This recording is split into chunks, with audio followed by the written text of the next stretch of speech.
all squared away. All right.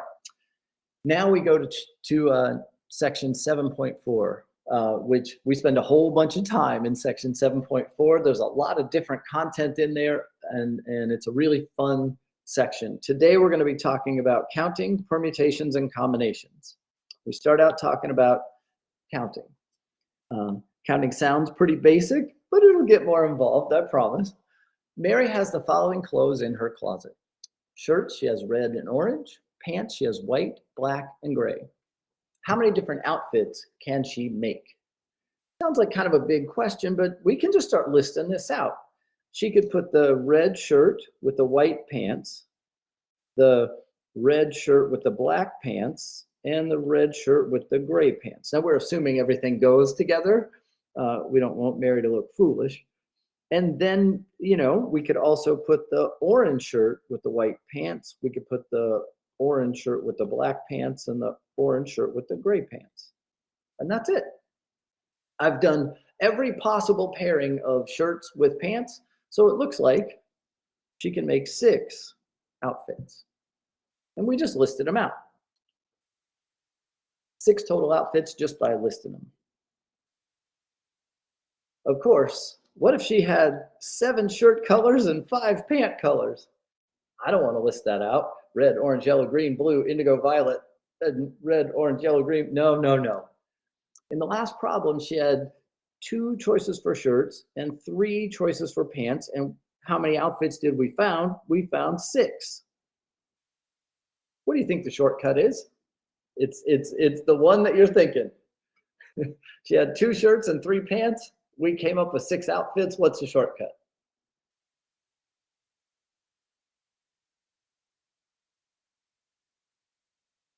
Tell me, Jennifer, you're exactly right. Nadine, I'm sure you're right there with them. That's right. Our shortcut is going to be to multiply. So if she had 7 shirt colors and 5 pant colors, we would do 7 times 5, and she would be able to make 35 outfits.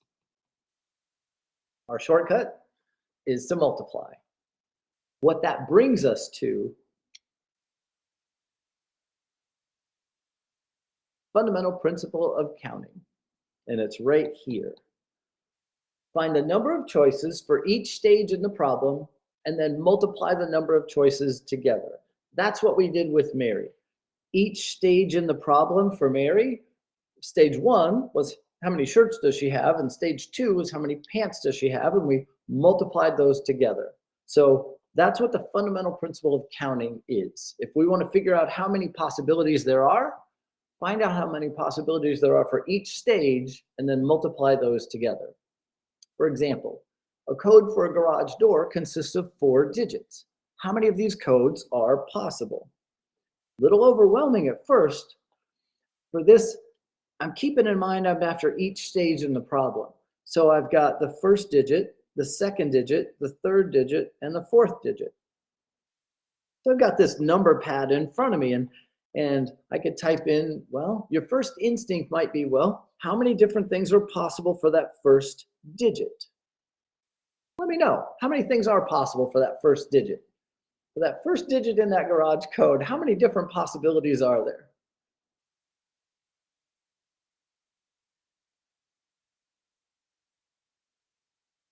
Very good, Jennifer. And Nevaeh, you've helped me out a lot, so thank you.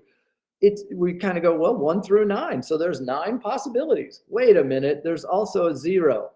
Yep, there is a 0 on those codes. If it's my PIN for my ATM card, there's a 0. So yep, there are 10 possibilities. And then there'd be 10 possibilities for the second number, 10 possibilities for the third number, and 10 possibilities for the 4th number.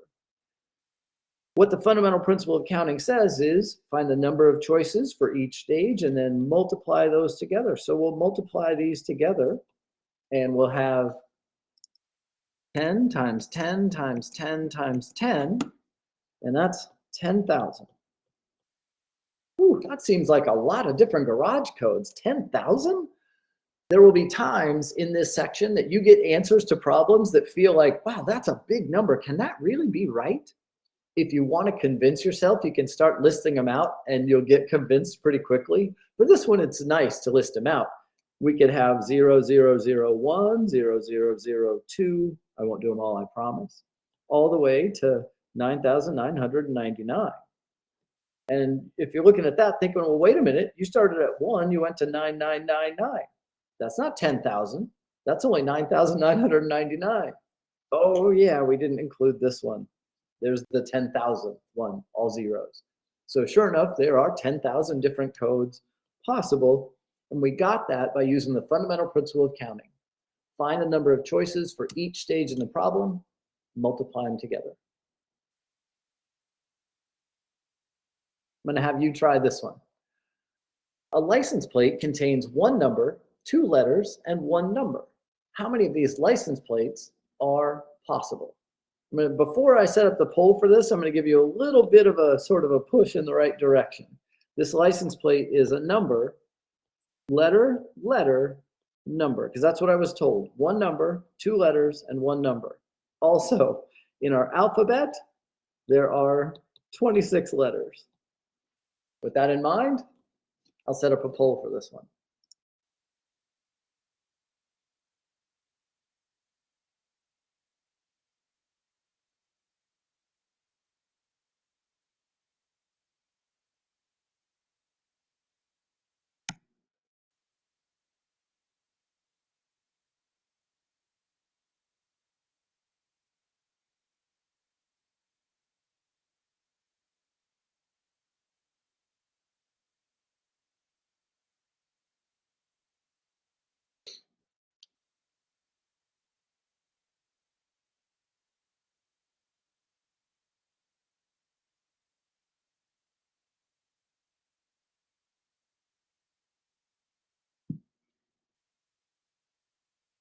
Here we're using the fundamental principle of counting and the number of choices for each stage in the problem, which in this is each spot on the license plate, and then multiply those together.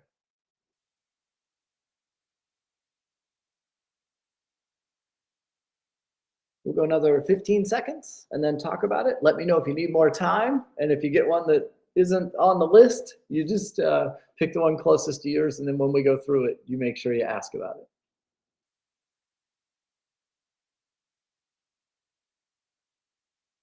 All right, let's see how we did.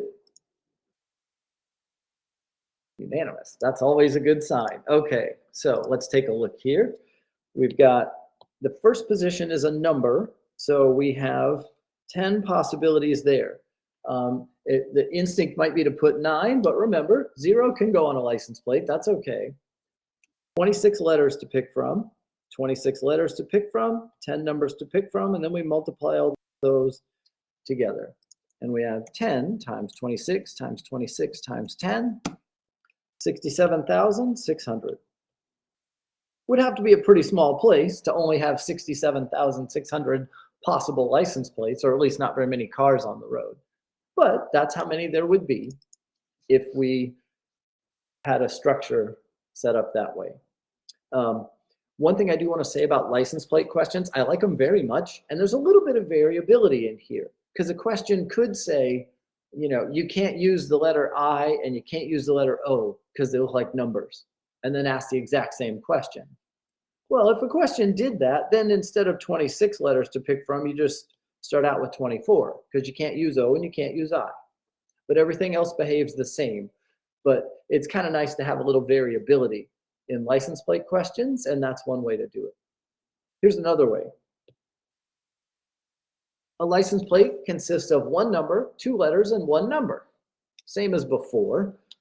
Okay, that was a number, 2 letters, and a number. How many of these license plates are possible if repetition is not allowed?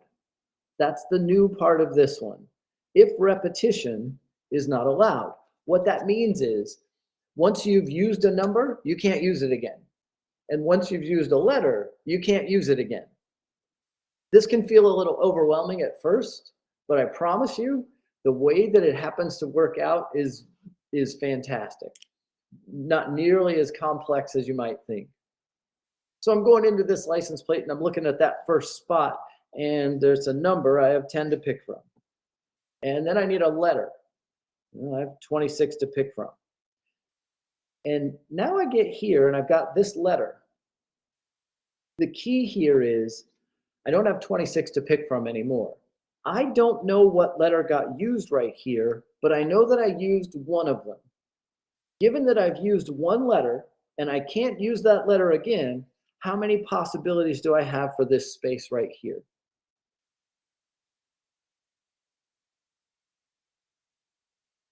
And Summer, I totally understand the question mark because it feels like, I don't know about this, but you're exactly right. You and Nadine both. There's 25. I started with 26 letters. I don't know what letter I put right here, but I used one. I can't use it again, so I only have 25 to pick from for that spot.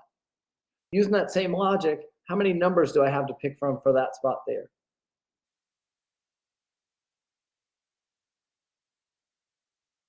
Excellent. Jennifer, Nadine, you're exactly right. I had 10 numbers at the beginning. I don't know what number I used, but I used one of them, which means I only have 9 to pick from here if repetition is not allowed. Now I found the number of possibilities for each space. We'll multiply those together. 10 times 26 times 25 times 9 is 58,500. A little bit less than it was on the last page, and that's because we can't do any repetition. Just to sort of really hit home on that repetition in case it's a little fuzzy, back here when repetition was allowed, if we were going to list out our plates, we could start out with, let's see, number, letter, letter, number. That would be our first one. And then 0A1, 0A2, and that's how I would list them all out.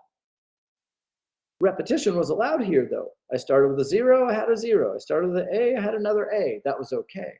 That would not be okay here because now repetition's not allowed. I could start with 0A, B1 because I couldn't use A again and I couldn't use 0 again. That's what repetition not allowed would mean, just to make sure that that idea is okay. Any questions on anything up to this point? Fantastic. Okay. 5 horses are in a race. In how many different ways can they finish?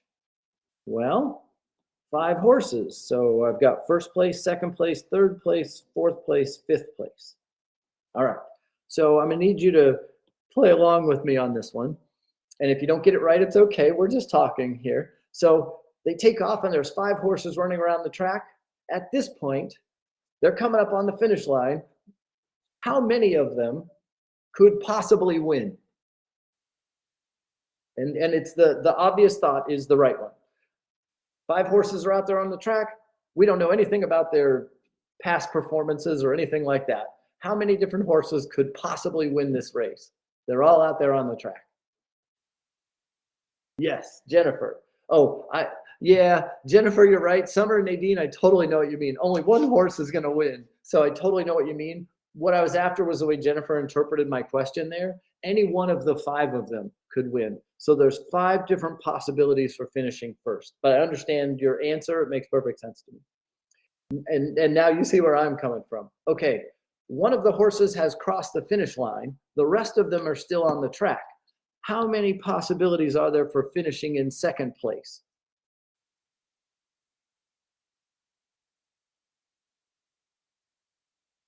Jennifer and Katie, yes. Summer, maybe that's a typo. Okay, perfect. Yeah, 4 of them could finish second. Okay, first place and second place have crossed the finish line. The rest of them are out on the track. How many of them could finish in third place? Perfect, Jennifer. And you see where this is going. And then 2 for fourth place, and then that last one that's out there, that's the only one that could finish last. So how many different ways can they finish? Find the number of possibilities for each stage, multiply those together. 5 times 4 times 3 times 2 times 1 is 120. There's 120 different ways that they could finish. Where this leads us to, and what I haven't talked about yet on this page, is this word up at the top, factorials. When we want to start at a certain number, here it was 5, and multiply all the way down to 1, we have an abbreviation for that, and it's an exclamation point. If I want to write 5 times 4 times 3 times 2 times 1, a shorthand way to do that is like this. That isn't 5, it's 5 factorial. And it means 5 times 4 times 3 times 2 times 1. On your calculator, you may see an exclamation point. And that's exactly what that exclamation point does. You type in 5 exclamation point and then hit equals, you should get 120. With 5, factorial is not that critical, but if we have like 7 or 12 or 14, going 14 times 13 times 12 times 11 times 10 times 9 times 8, it's kind of a grind.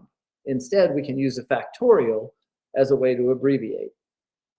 One thing I do want to say about factorials is you may come across a problem here or there. It's not going to happen a lot for us, but it could happen that we come across 0 factorial. And there's a mathematical proof, I'll put in quotes you can go through for this. Whenever we see 0 factorial, we treat it as 1. So if you see if 0 factorial comes up in a problem, we treat it as 1. If you want a deeper discussion on that, I'm happy to have it with you, but we'll save that for maybe in an email outside of class. But right now, just know that 0 factorial comes up, we treat it as a 1. All right, where these factorials are going to come into play for us is when we get to the next thing, which are permutations. A permutation is an arrangement of objects in which order matters. Order matters means exactly what it says. If I change the order of these, do I have something different? We'll see some examples. It'll take a little practice to get the hang of it, but the more of it you do, the easier it gets. We have a formula for finding the number of permutations there are in a given situation, and it's NPR equals n factorial over n minus r factorial. So there are only 2 variables here, and n is the total number of objects,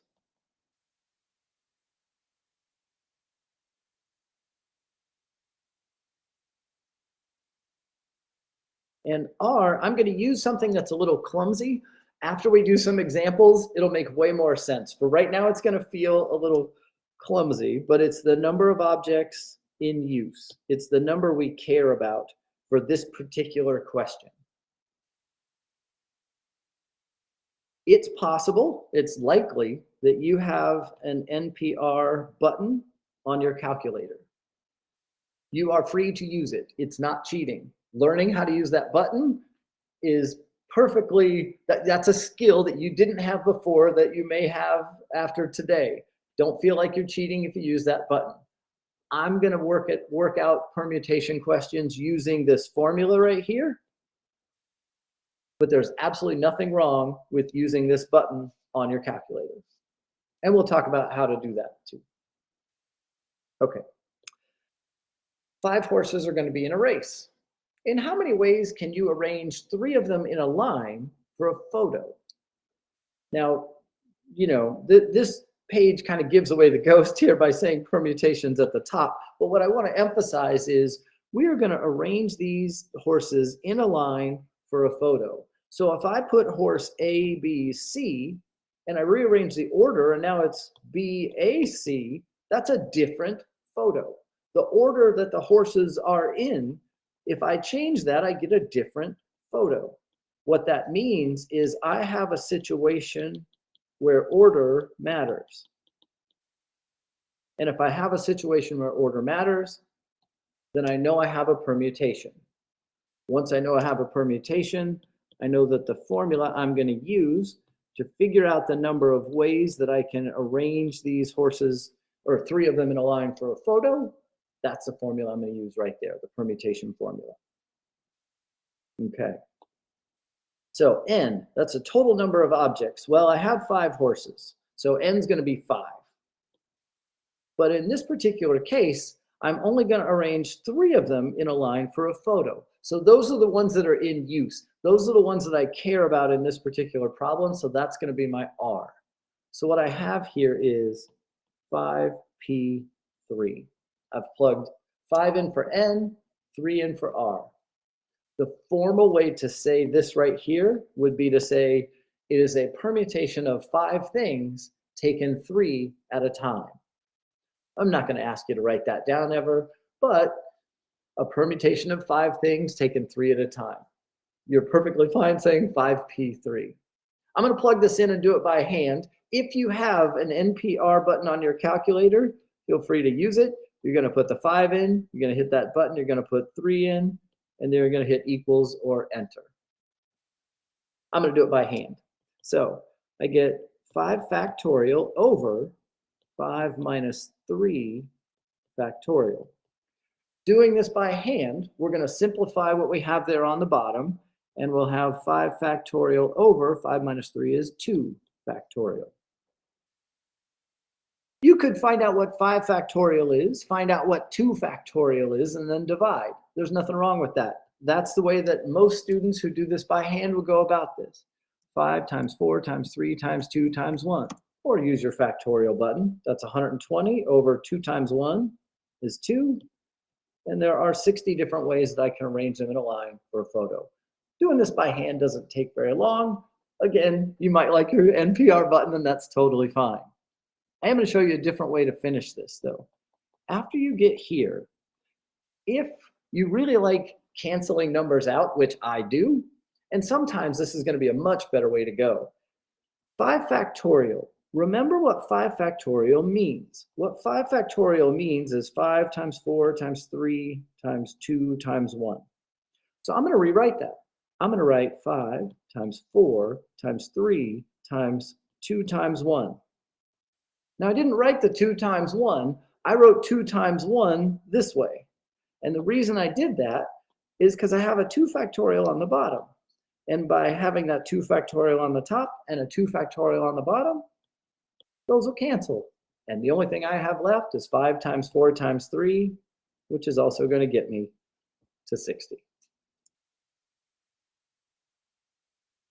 Anybody have questions about what we did there? To answer this question with a permutation, one thing I do want to say, you might think, couldn't you just use the fundamental principle of counting for this? 5 choices, 4 choices, 3 choices, multiply them, it kind of looks the same. You'd be exactly right. For permutations, you can use the fundamental principle of counting, but there are a lot of cases where using the formula for a permutation or your NPR button are a much simpler way to go. So if you're working with a permutation, this is a nice way to go. There are problems like garage door codes, license plates that have to be the fundamental principle of counting. We don't have a choice. But for permutations, it's great to use this formula. Try one. Sophie has 8 unicorn figurines. She's going to arrange 5 of them in a line on her dresser. How many different ways can this be done? I'll set up a poll for this and let you try it.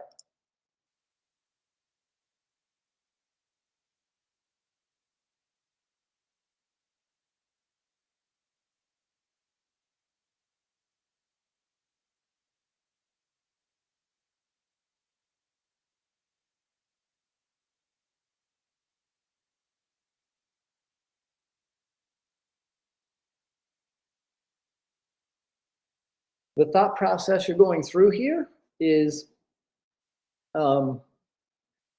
she's going to arrange these in a line on her dresser. If she puts them in one particular order and I change the order, then it would look different on the top of her dresser.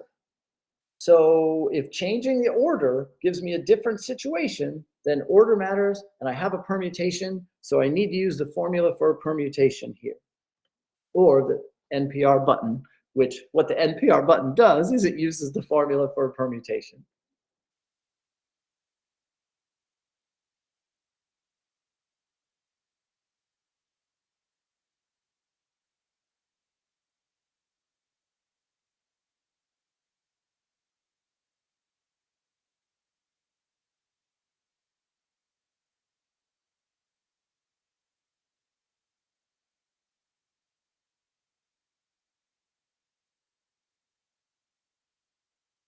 You can do this by hand. You can do this with the calculator button. If you're like I'm pretty sure I have a calculator button somewhere, but I can't find it. It's absolutely fine for you to ask me about that. Let's go another 15 seconds on this, and then we'll do it together.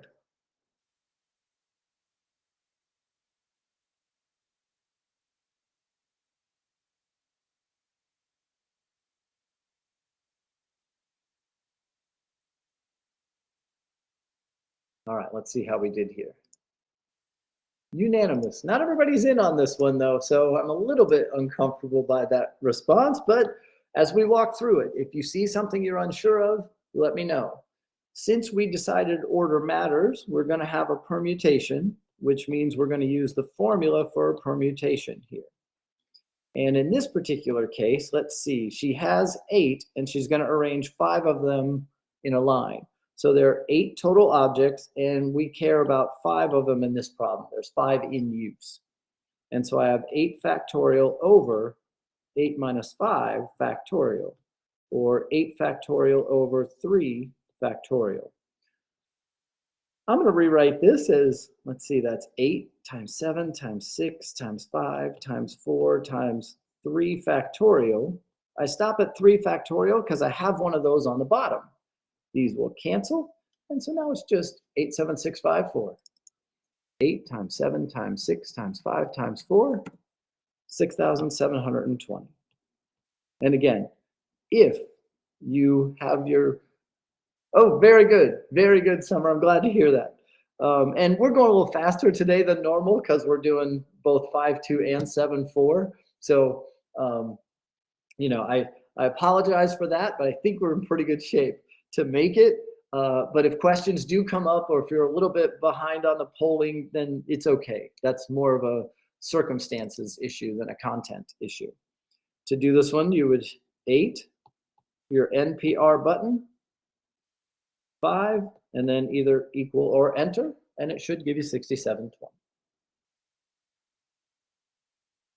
Okay, along with the fundamental principle of counting and permutations, we're also going to talk about combinations. And a combination is a collection of objects in which order doesn't matter. Now, when you're thinking, well, if you're arranging books on a shelf, or if you're arranging unicorns on a dresser, when would order not matter? An example of a time where order doesn't matter is, let's say that you have 20 kids in your classroom and 4 of them have to stay in during recess to clean the room up. Well, the 4 of them that are going to stay behind, it doesn't matter which ones pick first, second, third, or fourth. You're either cleaning the room or you're not.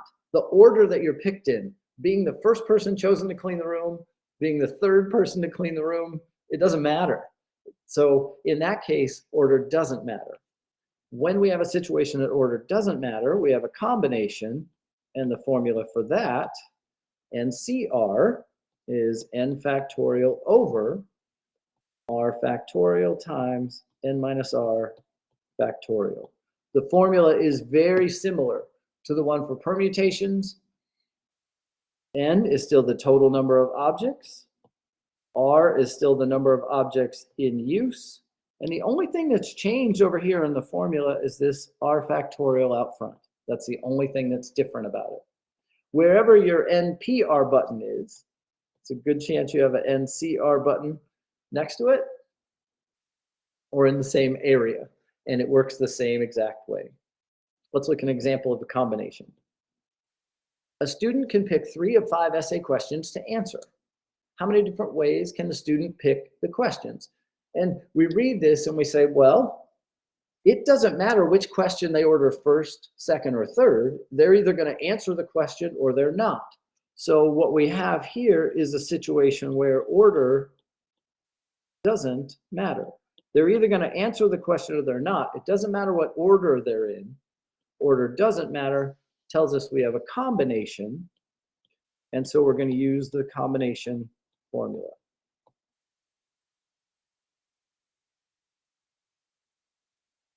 All right, well, let's see here. There are 5 total questions, and they're going to pick 3 to answer.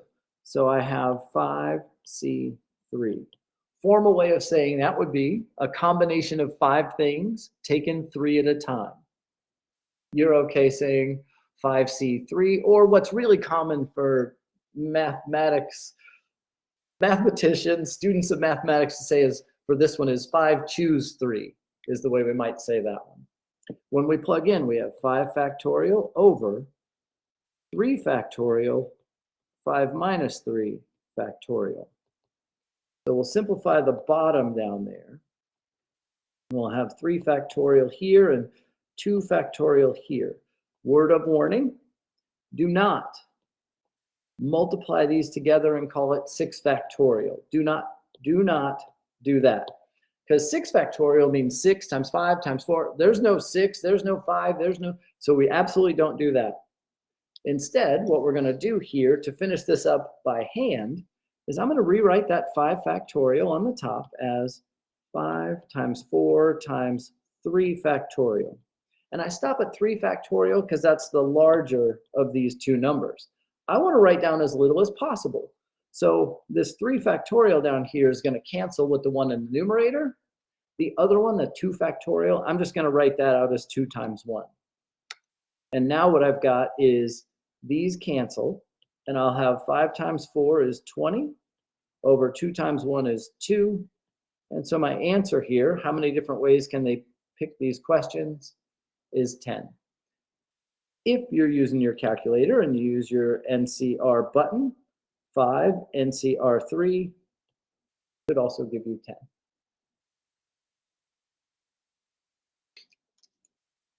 Let me know if you have questions on that before we go forward.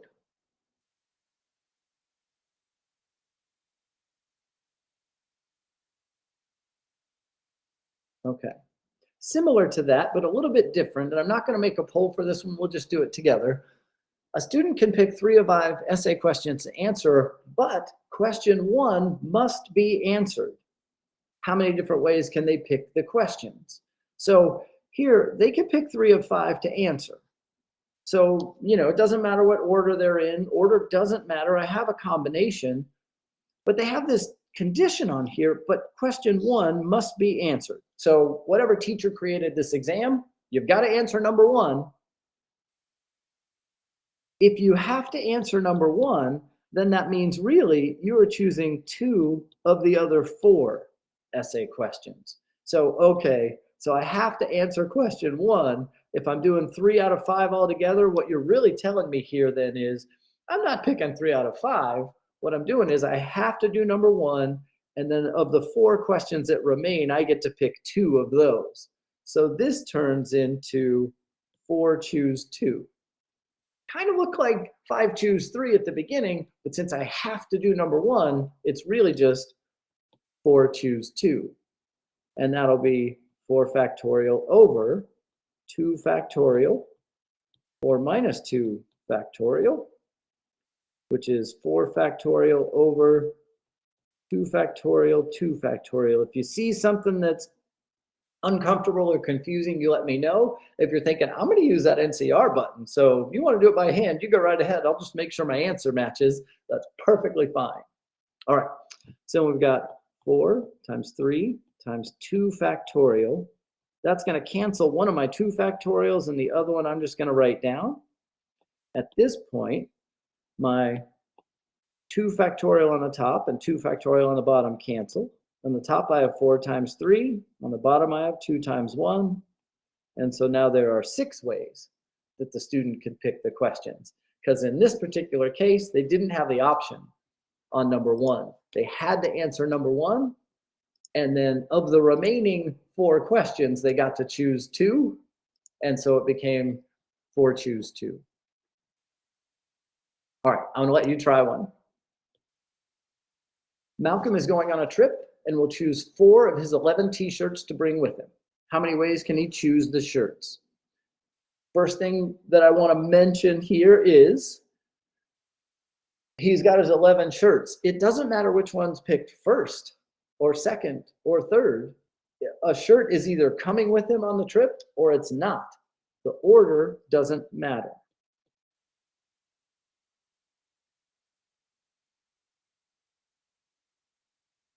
So So we have a combination. So the formula that we're going to use is this one. How many different ways can he choose the shirts? Essentially what the question is, I'm setting a poll for this one. How many different combinations of shirts can he bring with him?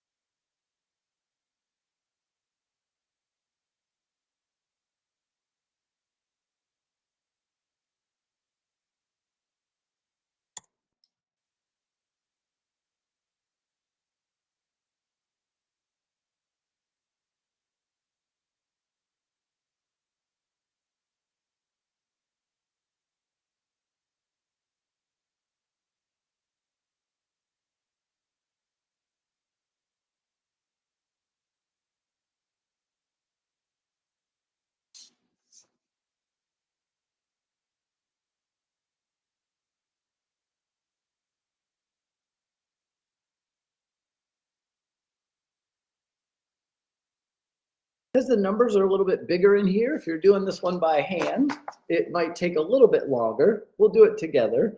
But the idea is exactly the same.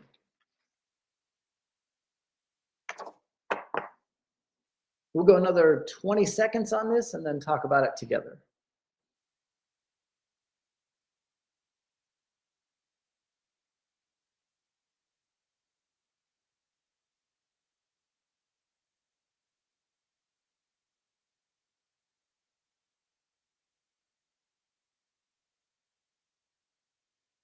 Jennifer, I'm not sure. We can talk about what calculator you have, and I don't. I think I do these by hand, and I don't think it's a huge advantage. I mean, it's a little faster, sure, but not necessarily. All right, we're unanimous on this one too. Let's take a look at this one together, Jennifer, and I'm going to show you the way I would approach this, and I think it'll be just fine for you. Okay, so what we've got here is we have 11 shirts, and he's going to choose 4 of them to bring. So that's 11 factorial over 4 factorial, 11 minus 4 factorial. So it's 11 factorial over 4 factorial, 7 factorial. Doing this by hand, I'm going to rewrite 11 factorial as 11 times 10 times 9 times 8 times 7 factorial. I stop at 7 because I've got this 7 factorial down here, and then right out the other one is 4, 3, 2, 1. Those 7 factorials are going to cancel. And now I could do 11, 10, 9, 8 on top, 4, 3, 2, 1 on the bottom. There's nothing wrong with that, but this may work for you too, Jennifer. What I would do here is I'd cancel everything I possibly can. What I mean by that is dividing by 1 doesn't do anything. And 4 times 2 will get rid of that 8. And 3 will go into 9 3 times. And so all I really have left here is 11 times 10 times 3. That's it. And it didn't take long to get here. I mean, you could keep an eye on the clock and see that it didn't really take us long to get there. And then 11 times 10 times 3 is 330, which is the number of ways he could choose to bring those shirts. Having a relatively inexpensive calculator like a TI-30XA or a TI-30XS could prove to be a valuable thing for you down the road, Jennifer. But I don't know if I'd go out and buy one just for this. One more thing before we finish up today. The hardest thing in this section will be deciding, oh, right. Well, not when we start canceling them out. Once we start canceling stuff, Jennifer, the numbers can stay relatively small. They won't go bigger than Malcolm's 11. Nope. The hardest thing in this section will be deciding, is this a combination, a permutation? How do I decide whether order matters or not? And it's not a universal, but words like arrange or put in a certain order let us know order matters and we have a permutation. Words like select, pick, and choose let us know that we're not putting these in any order. We're just picking them. And that leads us to combination. Not every problem will have those words in it. What you can do is replace the word that's in there. If instead of, if I'm gonna line up horses for a photo, well, I don't see any of these key words, but wait a minute, That means I'm going to arrange them for a photo. It's a permutation. You can kind of do that with the language that you're given.